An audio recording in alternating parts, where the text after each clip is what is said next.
कितने का होता है आपका जाल मूली? आप कितने का बनाएंगे? नहीं, अच्छे वाला कितने का होता है? 10-20 है। हाँ, जो भी है बना दो। हाँ धान थोड़ी खाएगा। हाँ हाँ, खाएंगे, बिल्कुल खाएंगे।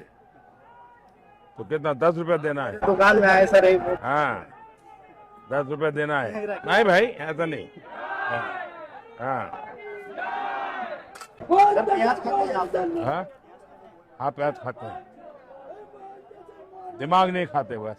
পেঁয়াজ খাই মাথা খাই না, ঝাড়গ্রামে ঝালমুড়ি কিনতে গিয়ে দোকানিকে বললেন প্রধানমন্ত্রী নরেন্দ্র মোদী। রবিবার ঝাড়গ্রামের সভা শেষ করে হেলিপ্যাডের দিকে যাওয়ার পথে আচমকাই ঝালমুড়ির দোকানের সামনে থেমে যায় প্রধানমন্ত্রীর কনভয়। পড়ন্ত দুপুরে গাড়ি থেকে নেমে প্রধানমন্ত্রী নরেন্দ্র মোদী সোজা এগিয়ে যান কলেজ মোড় এলাকায় ঝালমুড়ির দোকানে। সেখানে গিয়ে দোকানিকে বলেন, ভাই ঝালমুড়ি খাওয়ান তো। প্রধানমন্ত্রীকে সামনে দেখে হতচকিতে হয়ে পড়েন ঝালমুড়ি বিক্রেতা বিক্রম সাউ। প্রধানমন্ত্রী জিজ্ঞাসা করেন ঝালমুড়ির কত দাম। এরপর সম্বিত ফিরতে বিক্রম জানান 10 টাকা 20 টাকা। এরপর মুড়ি মাখাতে মাখাতে বিক্রম জিজ্ঞাসা করেন তিনি পেঁয়াজ খান কিনা। সঙ্গে সঙ্গেই জবাব আসে পেঁয়াজ খান কিন্তু মাথা খান না। এরপর 10 টাকা দিয়ে ঝালমুড়ি কিনে দোকানের সামনে দাঁড়িয়ে খেতে থাকেন।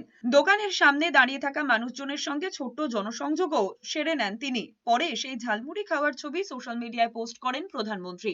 बढ़िया झालमुड़ी बनाए, खाएं। बोले कितना हुआ? हम बोले सर ये तो 10 रुपया के होता है। फिर 10 रुपया उन्होंने दिए, हम दिए, मैंने तो क्या कर रख लिए।